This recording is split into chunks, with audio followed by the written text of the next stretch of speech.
Hello students, online લેક્ચર્સમાં આપ સર્વે સ્ટુડન્ટ્સનું હાર્દિક સ્વાગત છે. હું છું ધર્મેશ શેઠ, ડોક્ટર સુભાષ આર્ય કન્યા વિદ્યાલય જુનાગઢ વતી આપ સર્વેનું હાર્દિક સ્વાગત કરું છું. સ્ટુડન્ટ્સ, દરેક સ્ટુડન્ટ્સને ફર્સ્ટ ઓફ ઓલ કોંગ્રેચ્યુલેશન કે જે 11મા ધોરણમાં પ્રવેશ મેળવો અને આગળની સફળતા પ્રાપ્ત કરો. આ કોરોના વાયરસના મહામારી આ રોગમાં દરેકે દરેક સ્ટુડન્ટ્સ ઘરે બેસી અભ્યાસ કરે છે અને એમાંય આપણે આગળ વધવાનું છે. સ્ટુડન્ટ્સ, આજે આપણે વિચાર કરીએ છીએ કે ભવિષ્યમાં શું થશે, કેવો વિચાર આવશે, તો એ દરેકે દરેક માટે એક આપણે વિચાર કરીએ છીએ, લોજિક કરીએ છીએ. એટલા માટે આજે હું તત્વજ્ઞાન સબ્જેક્ટ ધોરણ 11માં તર્કશાસ્ત્રની સમજ લઈને આવ્યો છું. તર્કશાસ્ત્ર એક તમને આમ શબ્દ ઉપરથી જ ખ્યાલ આવી જાય કે તર્ક એટલે લોજિક. તો લોજિક વિશે તમે વિચારો છો કે ભવિષ્યમાં શું થશે, કેવી બાબતો બનશે, જો આમ કરીશ તો આમ થશે. આવી તમામે તમામ બાબતો એક દરેક માટે એક પ્રશ્ન રહે છે કાયમ માટે. સ્ટુડન્ટ્સ, આજે આપણે તર્કશાસ્ત્રની સમજ વિશે આપણે ખાસ કરીને અભ્યાસ કરીએ. સ્ટુડન્ટ્સ, આ સબ્જેક્ટ નવો છે, 10મા પછી તમે ફર્સ્ટ ટાઈમ ભણો છો, તો તર્કશાસ્ત્ર શું કહેવા માંગે છે એના વિશે આપણે અભ્યાસ કરીએ. તર્કશાસ્ત્રનો અભ્યાસ એક, હું તમને કહું, તર્કશાસ્ત્ર એક વિજ્ઞાન છે. શું કામ વિજ્ઞાન સાથે તર્કશાસ્ત્રને જોડેલું છે એના વિશે તમે ચર્ચા કરીએ. તો આજે વિજ્ઞાનમાં, ટેકનોલોજીમાં જે પણ કઈ ઘટનાઓ બને છે એ તર્કશાસ્ત્રથી થાય છે. આમ કરશું તો આમ થશે, આમ આપણે વિચારશું તો કદાચ આ રીતના આવા પરિણામ મળશે. આવી બધી બાબતો જે છે એ વૈજ્ઞાનિક રીતે રહેલી છે. વિજ્ઞાન એટલે પદ્ધતિસરના અભ્યાસ દ્વારા પ્રાપ્ત થયેલું અમુક ચોક્કસ વિષયનું એકત્રિત અને વ્યવસ્થિત જ્ઞાન. જો વિજ્ઞાન એટલે શું છે એની વાત કરીએ કે તર્કશાસ્ત્ર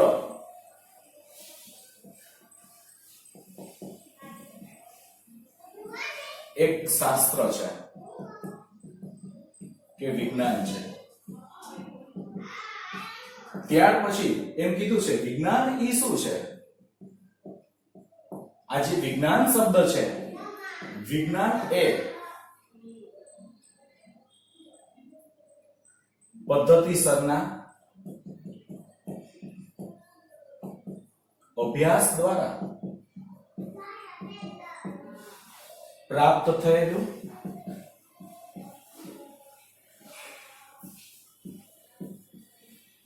અમુક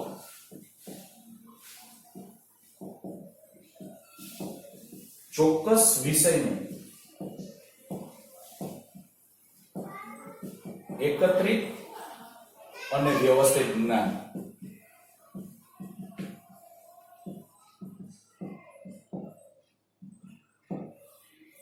સ્ટુડન્ટ્સ, તર્કશાસ્ત્ર એક શાસ્ત્ર છે કે વિજ્ઞાન છે. વિજ્ઞાન એ પદ્ધતિસરના અભ્યાસ દ્વારા પ્રાપ્ત થયેલું અમુક ચોક્કસ વિષયનું એકત્રિત અને વ્યવસ્થિત જ્ઞાન છે. વિજ્ઞાન જે છે એ શું છે તો કે એકત્રિત કરેલું, આપણી પાસે જેટલી માહિતી રહેલી છે ટેકનોલોજીની, બીજી કેટલી બધી આખા વિશ્વમાં માહિતી છે તો એ માહિતી કેવી છે, એકત્રિત કરેલી છે. અને એકત્રિત કરેલું જ્ઞાન, અને એ પણ કેવું છે, વ્યવસ્થિત જ્ઞાન. એટલા માટે આપણે તર્કશાસ્ત્ર સાથે સંકળાયેલું છે વિજ્ઞાન. ત્યાર પછી વિજ્ઞાનનો અભ્યાસ વિષય નિશ્ચિત હોય છે. વિજ્ઞાનનો અભ્યાસ વિષય કેવો છે, નિશ્ચિત છે. વિજ્ઞાન તેના વિષય અંગે માહિતી આપે છે. વિજ્ઞાન દ્વારા પ્રાપ્ત થતી માહિતી પદ્ધતિસરની હોય છે. આ માહિતી પ્રમાણભૂત હોય છે. જો વિજ્ઞાન છે ને હંમેશા સત્યતા ઉપર આધારિત રાખે છે. વિજ્ઞાન કોઈ, માની લો કે કોઈ પણ એમનેમ થશે ને એમનેમ ચીલાચાલુ રીતે એમનેમ આપણે નક્કી કરેલી માહિતી નથી. પણ વિજ્ઞાન શું છે, એક પદ્ધતિસરનું જ્ઞાન છે. એટલા માટે કીધું છે વ્યવસ્થિત જ્ઞાન છે. એટલા માટે જો એનો અભ્યાસ વિષય નિશ્ચિત હોય છે. જેના વિશે પણ અભ્યાસ કરવા માંગતા હોય એ પહેલેથી જ એનો વિષય નક્કી હોય છે કે મારે આના ઉપર રિસર્ચ કરવું છે કે આના ઉપર અભ્યાસ કરવો છે. વિજ્ઞાન તેના વિષય અંગે માહિતી આપે છે. વિજ્ઞાન શું કરે છે? તેના વિષય અંગે માહિતી આપે છે. વિજ્ઞાન દ્વારા પ્રાપ્ત થતી માહિતી પદ્ધતિસરની હોય છે. વિજ્ઞાન દ્વારા પ્રાપ્ત થતી માહિતી કેવી હોય છે? પદ્ધતિસરની. આ માહિતી પ્રમાણભૂત હોય છે. એટલે આપણે એમ કહીએ તો વિજ્ઞાનનો હું જે બોલ્યો છું લખું છું અભ્યાસ વિષય નિશ્ચિત છે.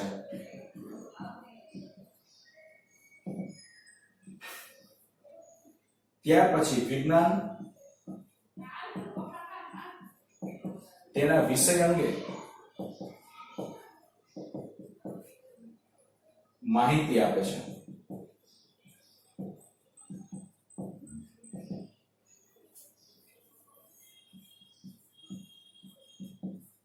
વિજ્ઞાન દ્વારા પ્રાપ્ત થતી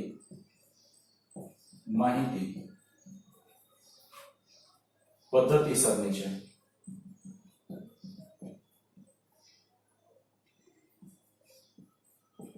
અને આ માહિતી પ્રમાણભૂત છે.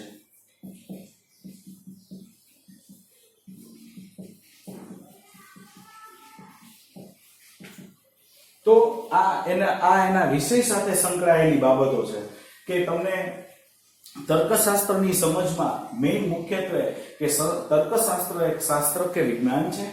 વિજ્ઞાન એ પદ્ધતિ. વિજ્ઞાન શું છે? તો કે વિજ્ઞાન એ પદ્ધતિસરના અભ્યાસ દ્વારા પ્રાપ્ત થયેલું અમુક ચોક્કસ વિષયનું એકત્રિત અને વ્યવસ્થિત જ્ઞાન છે. વિજ્ઞાન છે ને એ વ્યવસ્થિત જ્ઞાન છે. એટલે એટલા માટે કે એનો ઉપરનો વિષય, જે વિષય ઉપર સર્ચ કરવાનું હોય છે, રિસર્ચ કરીએ છીએ, એનો અભ્યાસ કેવો હોય છે? નિશ્ચિત હોય છે. એટલે એવો શબ્દ કીધો કે વિજ્ઞાનનો વિષય કેવો હોય છે? નિશ્ચિત.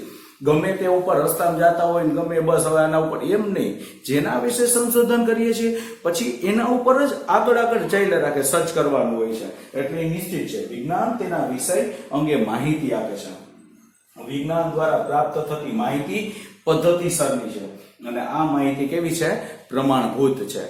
બરોબર છે. એટલે કે સર્ટિફાઈડ કરેલી. આપણે ઘણીવાર કોઈ પણ પ્રોડક્ટમાં કેમ લખેલું હોય તમને ખબર, ISO બરાબર છે, પ્રમાણિત. એનો 9001 બરાબર છે, 100 ને એવી રીતના લખેલું હોય ISO પ્રમાણિત. એટલે ટૂંકમાં આપણે કોઈ પણ વસ્તુ આપણે પ્રોડક્ટ ખરીદીએ છીએ તો પણ આપણે કેવી લઈએ છીએ? ISI માર્ક વાળી. એટલે એ પ્રમાણિત હોય છે. તો આમાં પણ એવું જ કીધું છે. જો આ માહિતી કેવી છે? પ્રમાણભૂત છે. બરોબર છે. ત્યાર પછી પ્રત્યેક વિજ્ઞાનને તેનો નિશ્ચિત અભ્યાસ વિષય હોય છે. દાખલા તરીકે ભૌતિક શાસ્ત્ર ભૌતિક પદાર્થોનો અભ્યાસ કરે છે. ભૌતિક શાસ્ત્ર શું કરે છે? આપણે ફિઝિક્સ, કેમેસ્ટ્રી, બાયોલોજી આ બધા સબ્જેક્ટ આવે છે. બરોબર છે. એ શું કરે છે? એ પોતાના વિષયમાં એક રિસર્ચ કરે છે. માની લો કે એવું કીધું છે કે ભૌતિક શાસ્ત્ર ભૌતિક પદાર્થોનો અભ્યાસ કરે છે. જીવશાસ્ત્ર જીવંત શરીરનો અભ્યાસ કરે છે.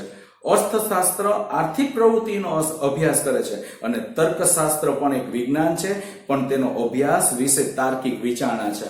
જો દરેકે દરેક ભૌતિક શાસ્ત્ર ભૌતિક વસ્તુઓનો એના ઉપર સર્ચ કરે છે. જીવશાસ્ત્ર જીવન શરીરનો અભ્યાસ કરે છે. અર્થશાસ્ત્ર આર્થિક પ્રવૃત્તિઓનો માની લો અભ્યાસ કરે છે. તો માણસને ચોક્કસ એવો પ્રશ્ન થાય કે સાહેબ આ તર્કશાસ્ત્ર શું કરે છે? તર્ક તો એમાં કોઈ વસ્તુ તો નથી હોતી. યાદ રાખજો, ભલે વસ્તુ ન હોય પરંતુ તાર્કિક બાબતો રહેલી છે. તાર્કિક તમને કોઈ પણ તાર્કિક આપણે જેને અડી નથી શકતા, પરંતુ યાદ રાખજો તાર્કિક બાબતો ઉપર અભ્યાસ કરીએ છીએ તો તાર્કિક માહિતી ઉપર તો કે એના ઉપર પણ જે અભ્યાસ થાય છે, એટલા માટે આપણે તર્કશાસ્ત્ર બહાર આવ્યું છે. યાદ રાખજો દરેકે દરેક માણસે એક જીવન જીવવા અને કોઈ પણ ભવિષ્યમાં કઈ બાબતો બનવાની છે એના માટે હંમેશ માટે યાદ રાખજો તર્કશાસ્ત્ર રહેલું છે. તર્કશાસ્ત્ર વિના કોઈ પણ વ્યક્તિ જે છે ભવિષ્યના નિર્ણયો લઈ શકતી નથી. કોઈ પણ જગ્યાએ તમે ગમે તે વિચાર કરો છો, વિચાર કરો એ તર્ક. યાદ રાખજો, જો આમ થાય તો આમ થશે, જો આમ કરશું તો આમ થાય, આ બધી તર્ક છે. અને તર્ક એ બહુ મહત્વની વસ્તુ છે, એટલા માટેનો અભ્યાસ કરવો જરૂરી છે. આમ તર્કશાસ્ત્ર એ તાર્કિક વિચારણાનો પદ્ધતિસરનો અભ્યાસ છે. તર્કશાસ્ત્ર શું છે? તાર્કિક વિચારણાનો પદ્ધતિસરનો અભ્યાસ છે. પદ્ધતિસર એટલા માટે એવો શબ્દ બોલે છે કે જેના વિશે વિચાર આવે છે એના ઉપર વ્યવસ્થિત એનો અભ્યાસ થાય છે. એટલા માટે તર્કશાસ્ત્ર ખૂબ જરૂરી છે. તર્કશાસ્ત્ર માટે અંગ્રેજી શબ્દ છે લોજિક. તમે જાણો છો કે આ તર્કશાસ્ત્ર જે છે એ લોજિક ઉપર આધાર રાખે છે. યાદ રાખજો, લોજિક શબ્દ ઉપરથી આ તર્કશાસ્ત્ર ઉતરી આવ્યો છે. લોજિક ઇંગ્લિશમાં એનો શબ્દ છે લોજિક. આ અંગ્રેજી મૂળ ગ્રીક ભાષામાં શબ્દ લોગોઝમાં રહેલો છે. આવો વિકલ્પ પણ પૂછાય, પ્રશ્ન પણ પૂછાય કે તર્કશાસ્ત્ર કયા ભાષામાં શબ્દ વપરાયેલો? ગ્રીક ભાષામાં. અને એ પણ શબ્દ લોગોઝમાં રહેલું છે. લોગોસ શબ્દના બે અર્થ થાય છે. નંબર 1 ભાષા અને વિચારણા. લોગોસ શબ્દના બે અર્થો દર્શાવે છે કે ભાષા અને વિચારણા સાથે ગાઢ સંબંધ છે. આ લોજિક જે છે લોગોસ ભાષા અને વિચારણા સાથે સંબંધ ધરાવે છે. બંને એકબીજા સાથે સંકળાયેલા છે. કોઈ પણ વિચારણાને સ્પષ્ટ રીતે રજૂ કરવા માટે ભાષાનો ઉપયોગ કરવો જ પડે. માની લો કે જે ભાષા જે વિષયમાં સમજતા હોય તો એની ભાષાનો ઉપયોગ થાય છે, યાદ રાખજો. અને ભાષા સાથે જ આનો ગાઢ સંબંધ રહેલો છે. બંને એકબીજા સાથે સંકળાયેલા છે. આમ છતાં ભાષા અને વિચારણા બંને એકબીજાથી ભિન્ન છે. યાદ રાખજો, ભાષા અને વિચારણા બંને કારણ કે વિચાર છે એના ઉપરથી ભાષા આવે છે. બરાબર, ભાષા છે આપણે લખીએ છીએ એટલે વિચાર આવ્યું નથી. આપણા જે માઇન્ડમાં આવ્યું, આપણી જે મૂળ ભાષા છે એના ઉપર આપણે લખીશું.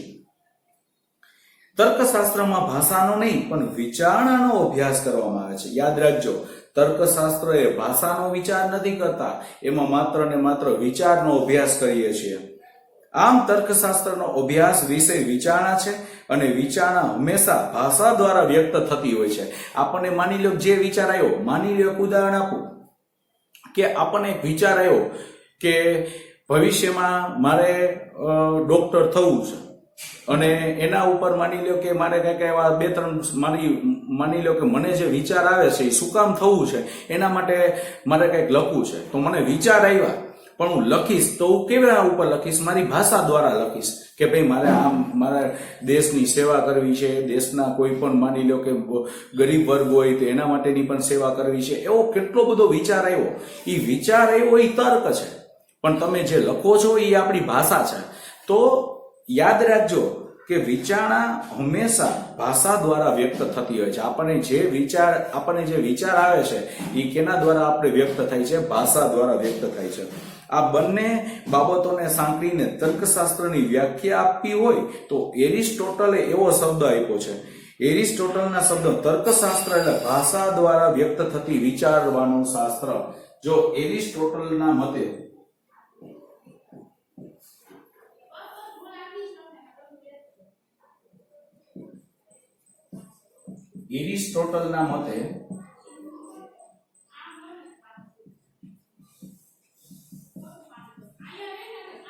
તર્કશાસ્ત્ર એટલે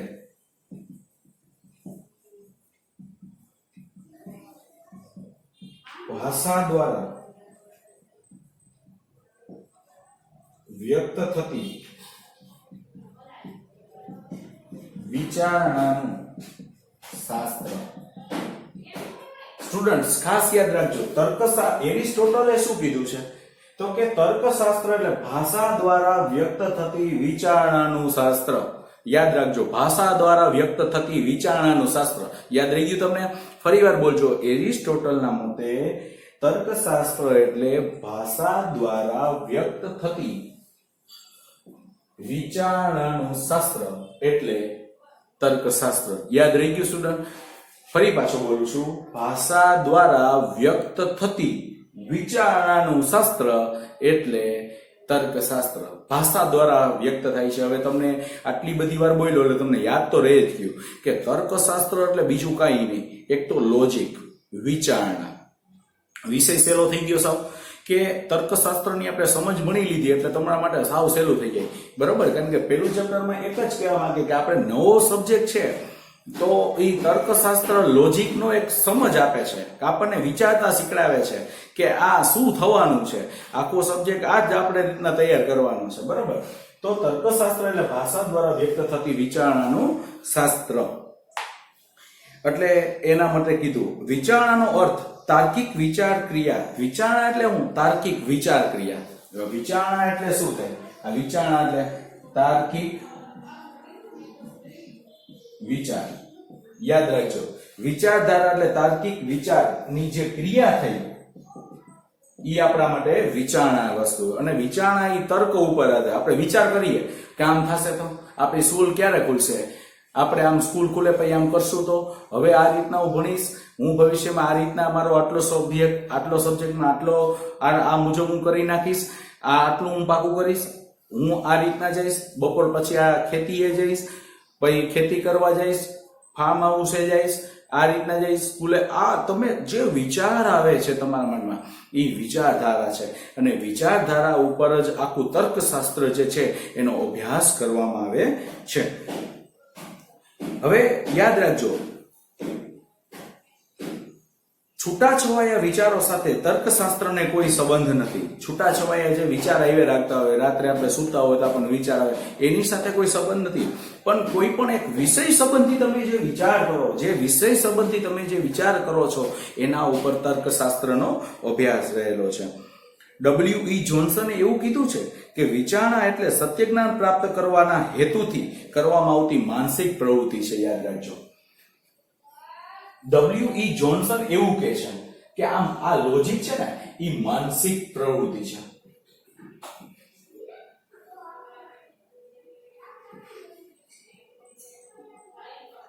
એના લોજિક શું છે? W.E. જોન્સન કહે છે કે આ માનસિક પ્રવૃત્તિ છે. યાદ રાખજો, આ શબ્દ પણ બહુ અગત્યનો છે કે વિચારણા એટલે સત્ય જ્ઞાન પ્રાપ્ત કરવાના હેતુથી કરવામાં આવતી માનસિક પ્રવૃત્તિ. સત્ય જ્ઞાન પ્રાપ્ત કરવાના કે સાચું શું છે, કે ભવિષ્યમાં આમ થશે જ, આવું થવાનું જ છે, અથવા તો આમ થશે, આમ કરીશ તો આમ થશે. એ સત્ય જ્ઞાન પ્રાપ્ત કરવાના હેતુથી, સત્ય જે આપણને મળવાનું છે એ પ્રાપ્ત કરવાના હેતુથી જે માનસિક પ્રવૃત્તિ જે છે એને આપણે તર્કશાસ્ત્ર કહીએ છીએ, એવું W.E. જોન્સન કહે છે. યાદ રાખજો, કોઈ પણ સમસ્યાનો ઉકેલ મેળવવા માટે આપણે તર્કબદ્ધ વિચારણા કરવી જ પડે. આપણી પાસે કેટલા બધા સમસ્યાઓ છે તમે જાણો છો, ઘણી બધી સમસ્યાઓ રહેલી છે. પણ એ સમસ્યાનો ઉકેલ કરવા માટે આપણે શું કરીએ છીએ? વિચાર કરીએ છીએ. અને એ વિચાર એ ખૂબ જરૂરી છે. જ્યાં સુધી તેનો સંતોષકારક ઉકેલ ન મળે ત્યાં સુધી વિચાર કરવાની માનસિક ક્રિયાઓ ચાલુ જ રાખવી પડે છે. એવું કહે છે કે જ્યાં સુધી તમે જાણો છો આપણા જીવન જરૂરી, આપણા જે અત્યારે રેગ્યુલર જે રોજિંદા વ્યવહારમાં જે પરિસ્થિતિ ઉદ્ભવતી હોય ને, અને એ જ વિચાર કરી લ્યો ને, ત્યાં તર્કશાસ્ત્ર તમારા માટે સાવ સહેલું થઈ જાય. જ્યાં સુધી સંતોષકારક ઉકેલ ન મળે ત્યાં સુધી માનસિક જે ક્રિયા કરવી પડે, માનસિક રીતે તમે વિચારણા કરવી પડે. યાદ રાખજો, એ તર્કશાસ્ત્ર છે. W.E. જોન્સન જણાવે છે કે તાર્કિક વિચારણાનો આરંભ પ્રશ્નથી થાય છે અને તેનો અંત જવાબથી આવે છે. એક બહુ સરસ મજાનો શબ્દ કહું તમને, હું શબ્દ કહું. W.E. જોન્સન એવું કહે છે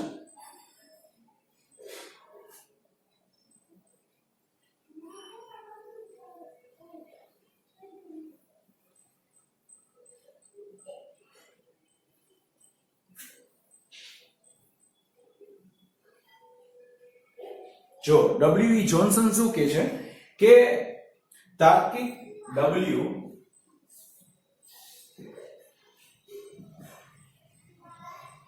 જોન્સનના મતે એવું કહે છે કે તાર્કિક વિચારણાનો અંત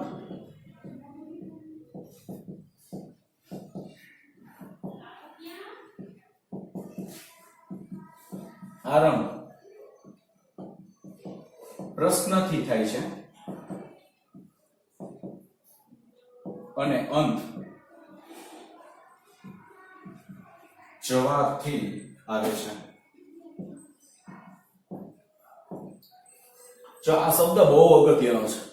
W.E. જોન્સન આ જ્યારે તર્કશાસ્ત્રની સમજ વિશે તમે પૂછે ને પ્રશ્ન, ત્યારે આ બધી બાબતો તમને મેં જે સમજાવી, જેટલા મુદ્દાઓ લખ્યા એ બધી બાબતો તમે લખી શકો છો. W.E. જોન્સનના મતે એવું કહે છે કે તાર્કિક વિચારણાનો આરંભ પ્રશ્નથી થાય છે અને અંત જવાબથી આવે છે. આ શબ્દ બહુ અગત્યનો છે, માત્ર નાનકડી લાઈન છે પણ શબ્દ બહુ કહી જાય છે. તાર્કિક વિચારણાનો આરંભ એટલે કે શરૂઆત ક્યાંથી થાય છે? પ્રશ્નથી. તમને કોઈ પણ વિશે વિચાર કરી લ્યો, કોઈ પણ બાબત ઉપર વિચાર કરી લ્યો, કોઈ પણ બાબત હોય તો યાદ રાખજો, વિચાર કરો છો એ પ્રશ્નથી થાય છે. જ્યારે પ્રશ્ન કોઈ પણ એમ થાય કે મારે એક કાર લેવી છે, ફ્રીજ લેવું છે, ટીવી લેવું છે, આ કોઈ પણ બાબત, બુક્સ લેવી છે, તો આ બધી કોઈ પણ બાબતનો એક વિચાર કરશો ને એટલે એમાં પ્રશ્ન થશે કે પૈસા ક્યાંથી આવશે, પછી આ એના સાધનો શું છે, આ કઈ રીતના આવશે, આવા બધા પ્રશ્ન થાય. અને યાદ રાખજો, અને જે પ્રશ્ન કરો ને યાદ રાખજો, એનો હંમેશા અંત ક્યારે આવશે એનો જવાબ મળે પછી. એટલે આ વિચાર શક્તિ ઉપર મેઇન શબ્દ રહેલું છે એ W.E. જોન્સન એવું જણાવે છે. તાર્કિક વિચાર ક્રિયાની આરંભથી અંત સુધી આપણે એક વિચાર સાથે બીજા વિચારને સાંકળીને આપણા પ્રશ્ન કે સમસ્યાના ઉકેલની દિશામાં આપણે આગળ વધીએ છીએ. દાખલા તરીકે આ વેકેશનમાં મારા કુટુંબીજનો નેપાળ અથવા દાર્જિલિંગના પ્રવાસે જવાના છે અને મારા મિત્રો કુલુ મનાલીના પ્રવાસે જવાના છે, તો મારે કોની સાથે જોડાવું? યાદ રાખજો, વેકેશન પડ્યું તરત તમને એમ લાગશે, તમને વિચાર આવશે કે ભાઈ મારા કુટુંબીજનો નેપાળ તથા દાર્જિલિંગના પ્રવાસે જવાના છે, મારા મિત્રો કુલુ મનાલી જવાના છે, તો હું કોની સાથે જાઉં? એટલે તમારા માઇન્ડમાં જ્યારે એવો વિચાર આવે એટલે તરત જ તમારા માઇન્ડમાં કેટલા બધા પ્રશ્નો થશે કે ભાઈ મારે શું કરવું?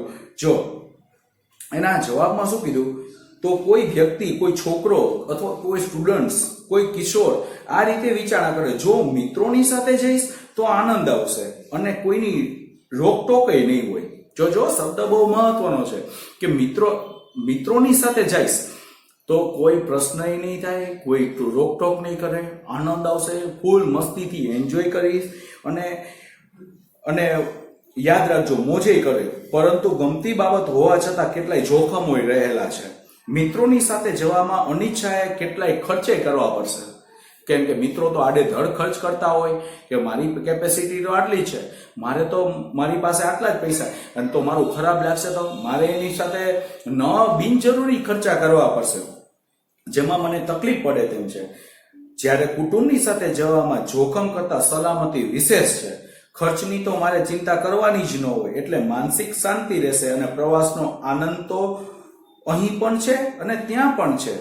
મારા માટે બંને સ્થળ નવા છે, તેથી હું કુટુંબીજનો સાથે જોડાવ એ મારા માટે હિતાવહ છે. જો આ પ્રશ્ન કર્યો તો એનો જવાબ કેટલો આવ્યો, બંને બાજુ એને વિચાર કર્યો. જો આ ઉદાહરણ બહુ એટલા માટે કહેવા માંગે છે કે વિચાર છે, બેયનો પ્રસ્તાવ એક સાથે આવે. મિત્રએ પણ કીધું કે ચાલો અમારી સાથે કુલુ મનાલી આવો, અને સગા સંબંધી અને મારા બધા પરિવારજનો દાર્જિલિંગ બરોબર એ પ્રવાસે જવાના છે. બે બાજુ પ્રવાસમાં મોજ જ છે કોઈ જાતનું, પણ યાદ રાખજો અહીંયા રોકટોક નથી, મોજ મજા છે જે રીતના. પણ યાદ રાખજો, જે પરિવારની જે કેપેસિટી છે એ મુજબ એ વિચારશે કે મારે ખર્ચા ત્યાં વધુ થશે અને મારી પાસે ત્યાં ખરાબ લાગશે, તો આવા બધા વિચારમાં હું શું કરીશ? અને મોજ મજા ત્યાં, અને પ્લસ એક આપણી પોતાની સલામતી હોય, સલામતી નથી, પ્લસ આપણે દરેક પડે મારે વિચાર કરવો પડશે, માનસિક રીતે એને ધ્યાન રાખવું પડશે. જ્યારે પરિવાર સાથે જશે તો કોઈ પણ જાતનો એને વિચાર નથી કરવાનો, માનસિક રીતે શાંતિ છે, પૈસાનો કોઈ વિચાર નથી કરવાનો, પ્લસ પોતાની રીતે પોતાનું એક જે સેફટી છે બરોબર છે, એક સલામત છે, પોતાની મમ્મી પપ્પા સાથે જતા હોય, પરિવારજનો સાથે જતા હોય, એટલે આ રીતના એનો પ્રશ્નનો ઉકેલ આવે છે. તો આ વિચાર કર્યો તો એનો ઉકેલ આ રીતના આવે છે, એ તર્કશાસ્ત્ર સમજાવે છે. ત્યાર પછી એક ઉદાહરણ જોતા એ સ્પષ્ટ થાય છે, આપણે ઉદાહરણ જોયું તો એ બાબતમાં સ્પષ્ટ થયું કે તાર્કિક વિચારણા એક સક્રિય માનસિક ક્રિયા છે. તાર્કિક ક્રિયા શું છે? એક માનસિક ક્રિયા છે. આ માનસિક ક્રિયામાં એક વિચારને આધારે તેની સાથે સંકળાયેલો અનેક અન્ય વિચાર જોડાય છે. નંબર 3, તાર્કિક વિચારણામાં આપણી માન્યતા કે મતના આધારો, તેના તારણો કાઢવામાં આવે છે. જે તમે વિચાર કર્યો, જે પ્રક્રિયા કરી, એના ઉપરથી શું કરવામાં આવે છે? તારણો કાઢવામાં આવે છે. તાર્કિક વિચારણાનો આરંભ પ્રશ્ન કે સમસ્યાથી થાય છે અને ઉત્તર મળતા આ વિચાર પ્રક્રિયા પૂરી થઈ જાય છે.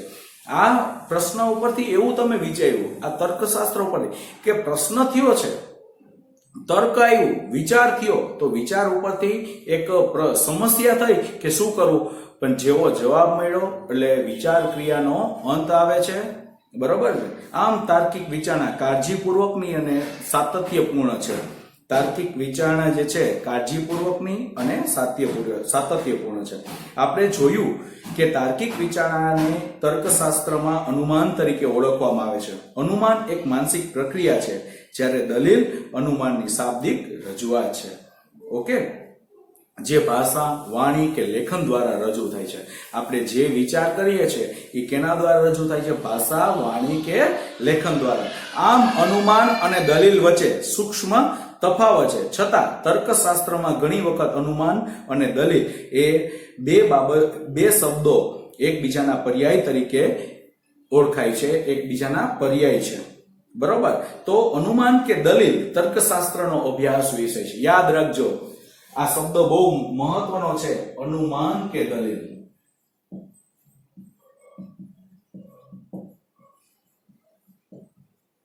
આ અનુમાન કે દલીલ જે છે એ તર્કશાસ્ત્રનો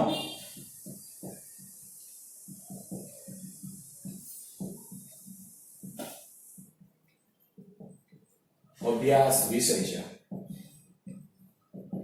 અનુમાન કે દલીલ તર્કશાસ્ત્રનો અભ્યાસ કે વિષય છે. યાદ રાખજો, અનુમાન કે દલીલ. આ યાદ રાખજો, આ શબ્દ બહુ અગત્યનો છે કે આખા તર્કશાસ્ત્રમાં જે અનુમાન કરો એમાં દલીલ થતી હોય કે આમ થાય તો આમ થાય, દલીલ થાય, આર્ગ્યુમેન્ટ થાય, અને એના ઉપરથી આખો જે અભ્યાસ કરીએ છીએ, પ્રશ્ન થાય, એના સમસ્યાઓ થાય અને છેલ્લે ઉકેલ આવે, બરોબર, અને ન્યા વિચાર શક્તિની એક પ્રક્રિયા પૂર્ણ થાય છે. દલીલનો અભ્યાસ કરતી વખતે તર્કશાસ્ત્રીને એક જ પ્રશ્નમાં રસ પડે છે. આ પ્રશ્ન દલીલ પ્રમાણભૂત વેલિડ છે કે અપ્રમાણભૂત ઇનવેલિડ છે. એટલે કે દલીલ પ્રમાણભૂત એટલે કે વેલિડ છે, આ દલીલ જે કરો છો એ વેલિડ એટલે કે યોગ્ય છે કે યોગ્ય નથી. આ નિર્ણય દ્વારા તર્કશાસ્ત્રીના અનુમાન ક્રિયાના આરંભમાં સ્વીકારવામાં આવે છે. આ વિધાનો અને આ આધારે તારવેલું વિધાન પરસ્પરની સાથે કેવી રીતે સંકળાયેલા છે એની એક તપાસ કરવી પડે છે. આ મુદ્દાને અનુલક્ષીને તર્કશાસ્ત્રી કોહેન અને નાગેલ જણાવે છે કે તર્કશાસ્ત્ર એટલે પુરાવાના વજૂદપણાની તપાસ કરતું. જો કોહેન અને શું કે છે, કોહેન અને નાગેલ, આ એક આપણે તર્કશાસ્ત્રી છે એ જણાવે છે કે તર્કશાસ્ત્ર એટલે